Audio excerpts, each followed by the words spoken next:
آج ہمارے ساتھ جی JUIF کے مرکزی ترجمان اسلم گوری صاحب بھی پروگرام میں شریک ہیں، اور اس مہمانوں کا جی بہت بہت شکریہ، آپ نے اپنا قیمتی وقت دیا میران ٹی وی کے لیے۔ سب سے پہلے میں بگیڑی صاحب کی اجازت سے میں چاہوں گا کہ گوری صاحب سے جی معاملہ پوچھ لیں، کیونکہ پھر کوئی شکوہ نہ رہے کہ بھی ہم نے پوچھا نہیں اور پھر ہم نے اس پہ ڈبیٹ کر دی۔ گوری صاحب باقی تو معاملات آپ دیکھ رہے ہیں ٹی وی چینلز پہ بحث چل رہی ہے، میں صرف یہ جاننا چاہتا ہوں کہ آج بھی JUIF جو ہے مولانا صاحب اپنے بیان پہ قائم ہے، یا اس پہ سوچ رہے ہیں کہ واقعی بھی کچھ شاید دل آزاری ہوئی ہے یا غلط ہوا ہے؟ بہت شکریہ آپ کا جی۔ ہمیں تو آج تک یہ نہیں پتا کہ دل آزاری ہوتی کیا ہے، کس چیز سے دل آزاری ہو جاتی ہے لوگوں کی۔ مولانا کا یہ بیان تو پہلی دفعہ تو نہیں ہے، یہ بیان تو سندھ میں ہم نے دیا ہے، یہی بیان ہم نے پشین میں دیا ہے، بلوچستان میں یہی بیان 410 میں دیا ہے، اور اسی قسم کے بیانات ان کا پارلیمنٹ ہاؤس کے بھی اندر ہوتے ہیں۔ مجھے نہیں پتا یہ کس کی دل آزاری ہوگی اور کیسے دل آزاری ہوگی، اور ابھی تک میں تو بار بار ہر چینل پہ آپ سے بھی ریکویسٹ کروں گا کہ جہاں سے دل آزاری شروع ہوئی اور جہاں سے دل آزاری ختم ہوئی، قوم کو سنائے تو صحیح وہ کہا کیا ہے مولانا صاحب نے۔ ہم تو زندگی گزاری ہے، پڑھو پاکستانی لوگ ہیں، اور ہم تو اگر کوئی شہید کی بات کرتا ہے تو شہادتیں تو ہمارے یہاں بھی ہو رہی ہیں، ہم بھی تو اٹھا رہے ہیں مجھے، اور ہم نے ہمیشہ دہشت گردی میں پاکستانی فورسز کا ساتھ دیا ہے۔ ہم تو دہشت گردوں سے لڑ رہے ہیں، جن کے بارے میں یہ جو اس وقت جو فورسز کے ساتھ لڑ رہے ہیں، ہم TTP ہو یا کوئی بھی ہو، یہ ان کے ساتھ لڑ رہی ہے، ان کے بیانیے کے ساتھ لڑ رہی ہے۔ میرے ادارے تو ان کے ساتھ بندوق لے کے لڑ رہے ہیں، لیکن میں تو ان کے بیانیے سے لڑ رہا ہوں، اور یہی وجہ ہے کہ میرے لوگ شہید ہو رہے ہیں۔ 3 MLA میرے شہید ہو چکے ہیں، ایک MP ابھی لیٹسٹ شہید ہوئے ہیں کچھ دن پہلے، 1 مہینہ بھی نہیں ہوا، 410 میں شہید ہوئے۔ اسی طرح ہمارے تقریباً 2000 سے زیادہ کارکن شہید ہوئے ہیں۔ مولانا فضل الرحمان پر 3 قاتلانہ حملے ہوئے ہیں، مولانا عبدالغفور حیدری پہ قاتلانہ حملہ ہوا ہے، مولانا فضل الرحمان کے گھر پہ راکٹ حملہ ہوا ہے، مولانا کے بیٹوں پہ اور دامادوں پہ حملے ہوئے ہیں۔ تو ہم تو لڑ رہے ہیں اس ہم شہیدوں کی ہم شہیدوں کی دل آزاری کیسے کریں گے؟ ہم تو خود شہداء کے وارث ہیں، ہم تو اپنے ورثاء تو کبھی بھی اپنے شہیدوں کی دل آزاری نہیں کرتے۔ گوری صاحب یہ بات جو بریگیڈیئر صاحب نے بڑی وضاحت سے کی کہ جی جو بیان میں الفاظ تھے کہ بھی جی شہادتیں ہوتی ہیں یہ تنخواہ لے کے کرتے ہیں، آپ نے بڑی اپنی تفصیلی طور پہ اپنے بیان میں MP MA بھی گنوا دیے، تو جہاں تک میرے خیال ہے MP MA بھی تنخواہ ہی لیتے ہیں، تو پھر ہم ان کو بھی اسی شہادت کی کیٹیگری میں ڈالیں، نہ کہ وہ تو بارڈر پہ بھی نہیں ہے، اور وہ ظاہری بات ہے وہ دفاع بھی نہیں کر رہے، وہ تو صرف عوامی اس رد عمل کے ذریعے ووٹ کے ذریعے آتے ہیں۔ کیا میری فورسز تنخواہ نہیں لیتی؟ نہیں وہ تنخواہ نہیں لیتی، میری بات تو سنو، کیا پولیس تنخواہ نہیں لیتی؟ کیا رینجرز تنخواہ نہیں لیتی؟ کیا آرمی کے لوگ تنخواہ نہیں لیتے؟ تنخواہ لیتے بھی نا، لیکن یہ آپ نے بیان دیا ہے نا مولانا، جو بگیڑی صاحب ابھی کہہ رہے ہیں کہ حضور یہ بات نہیں تھی، مولانا نے کہا کہ اپنا اور کوئٹہ میں میرے شہید پڑے ہوئے ہیں، دھرنا دیا ہوا ہے، ہم بیٹھے ہوئے ہیں۔ زیارت میں جو پولیس والے 90 شہید ہوئے ہیں وہ مولانا صاحب، اس میں JUI کے 70% لوگ ہیں، بلکہ 80% لوگ ہیں، وہ پولیس کے لوگ ہیں نا، وہ بھی فورسز کے لوگ ہیں، ان کی لاشیں جو زیارت میں، ان کا بھی دھرنا دیا ہوا ہے، KP کے میں ہو رہا ہے۔ تو مولانا نے یہ کہا کہ آپ ہمیں کیوں تحفظ نہیں دے رہے ہو، آپ اپنا مال کیوں ٹھیک نہیں کر رہے ہو؟ میرے جملے سن لیں، اگر آپ نے مجھے کہا تو میں تھوڑا سا آپ کو کلیئر کرنا چاہ رہا ہوں بات کو۔ تو مولانا کا موقف یہ تھا کہ بھئی آپ ہمیں امن و امان دیں، آپ کی ذمہ داری امن و امان دینے کی، اور جب ہم آپ پر تنقید کرتے ہیں آپ آگے سے کہتے ہیں کہ ہمارے شہداء ہیں، تو یہ یہاں سے جملہ چلا ہے۔ تو مولانا نے کہا کہ شہداء تو بھائی ہمارے بھی ہے نا، شہیدوں کے پیچھے نہ چھپو، اپنی ذمہ داری پوری کرو، یہ ہے اصل جملہ، یہ نہیں چلایا جا رہا کہ شہیدوں کے پیچھے نہ چھپو، اپنی ذمہ داری پوری کرو۔ اس کو کون چلا رہا ہے؟ کوئی چینل نہیں چلا رہا۔ شہیدوں کی توہین کر دی ہم نے، اور بھی شہید میرے ہیں۔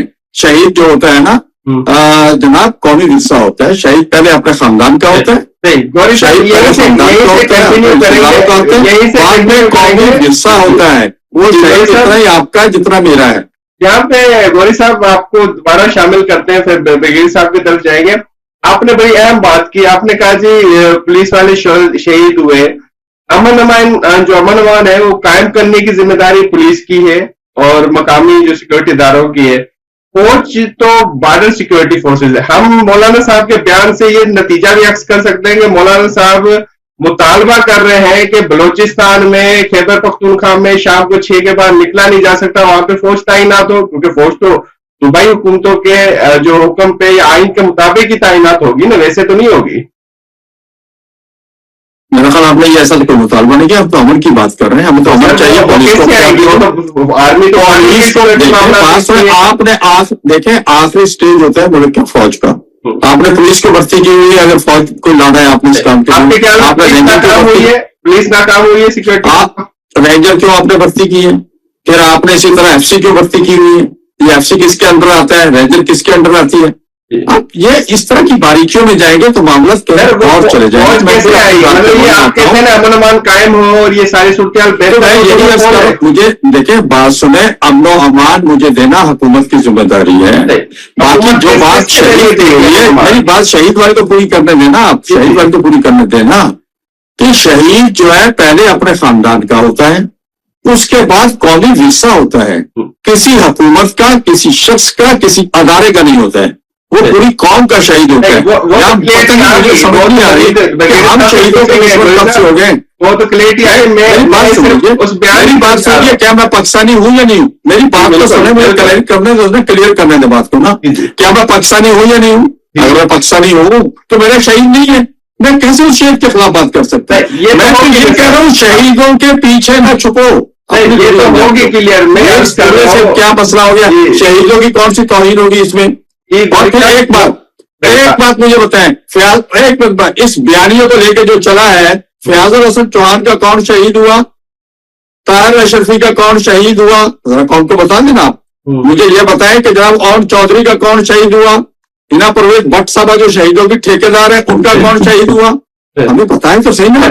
یہ تو بیانیاں جانا چاہوں اس سے پہلے یہ بتا دیں کہ فورسز جو فوج ہے جس کا ذکر مولانا صاحب نے کیا, وہ امن امان قائم کرنے کے لیے صوبائی حکومتوں کے ریکوزیشن یا اس کے کہنے پہ امن امان دیکھیں گے, خود دیکھیں گی, اور اس کا مطلب ہے صوبائی حکومت کا کام ہے. کے پی کے حکومت کو آج بول لے لیں, وہ کیا کہیں گے ان سے پوچھ لیں. مولانا صاحب کا بیان ہے نا, وہ پاکستان کے بڑے سیاسی لیڈر ہیں, ان کا بیان ہے, انہوں نے شکوہ کیا ہے صوبائی حکومتیں نہیں کر رہی, مرکزی حکومت دیکھ رہی ہے نا سارے معاملات کو وہاں پر. آپ کیا کہوانا چاہ رہے ہیں مجھ سے؟ نہیں, میں یہ کہہ رہا ہوں بار بار کے پی کے حکومت بھی یہی کہہ رہی ہے, دوسری جگہ بھی ہے. آپ کو پتا ہے نا, یہ بہت بلوچستان میں 1900 مجھے یاد نہیں ہے, بریگیڈی صاحب کو یاد ہوگا, جناب وہاں کی منتخب حکومت کو ہم نے چھٹی کرائی تھی اور اکبر بھٹو صاحب کو بھٹو صاحب نے گورنر بنایا تھا. اس وقت سے آپریشن آج تک جاری ہے نا. جب شہید ہوتے ہیں تو فوج کے جوان شہید ہوتے ہیں نا. آپ کہتے ہیں جو اس پہ ناراض ہے وہ اسی پہ ناراض ہے کہ فوج کے جوان شہید ہوتے ہیں. تو فوج کے جوان, فوج وہاں ہے نا, تو فوج تنقید بھی برداشت کرے گی. جب فوج مجھے اپنی ڈیوٹی پوری نہیں کرے گی, کہیں نہ کہیں غلطی کرے گی, تو میرا ادارہ ہے نا, میرا ادارہ ہے نا, میں پاکستانی شہری ہوں نا, فوج میرا ہے نا. فوج تو انڈیا کی تھوڑی ہے, فوج تو برطانیہ کی تھوڑی ہے, فوج تو میری ہے. میرے بچے, میرے نوجوان, میرا خاندان, میرے پتہ نہیں کتنے عظیم رشتے دار اس فوج میں جاب کر رہے ہیں, اس وقت اپنی ڈیوٹی سر انجام دے رہے ہیں, اور وزیرستان میں بھی جواب کر رہے ہیں, اور بلوچستان میں بھی کر رہے ہیں. آپ کے بیانات مولانا صاحب کے بیانات کا فائدہ لے رہے ہیں, مولانا صاحب کے بیان کا انڈین چینل فائدہ لے رہے ہیں, اس کو مس کوٹ کر رہے ہیں, وضاحت کرتے ہیں, بات ختم ہو جائے, ان کے بھی ذرا تماچا لگ جائے. ہاں سو یار, اب اتنے سینئر ترین کیا کہتے ہیں صحافی ہیں, بڑے پرانے, میں تو آپ کو بڑا قدر کرتا ہوں, لیکن 2-3 چیزیں میں حیران ہوں آپ کی سن کے. پہلی بات تو یہ کہ آپ کہہ رہے ہیں کہ جی پولیس وہاں پر گھروں پہ ہے, تو وہاں فوج کو, وہ فوج تو وہاں چل لگی ہوئی ہے, آپ کو پتہ نہیں کون کر رہا ہے آپریشن, کر رہی ہے وہ تو کون کر رہا ہے, پاٹا میں آپریشن کون کر رہا ہے, وزیرستان میں آپریشن کون کر رہا ہے, کون کر رہا ہے بلوچستان میں. کیا کہنا چاہتے ہیں 20 نکات کے تحت وہ, تو آپ مجھ سے کیا پوچھنا چاہ رہے ہیں؟ آپ کے لیے میں نہیں ہے کہ وہاں کون آپریشن کر رہے ہیں, وہاں پولیس آپریشن کر رہی ہے. یار اس طرح باتیں نہیں کریں آپ. جو دوسری بات آپ کہہ رہے ہیں کہ انڈین چینل, تو انڈین چینل اس لیے اٹھا رہا ہے اس معاملے کو کہ آپ نے اس معاملے کو غلط طریقے سے اٹھایا, اس کو فائدہ مل گیا. 48 گھنٹے بعد آپ کو یاد ہے کہ مولانا نے کیا کہا,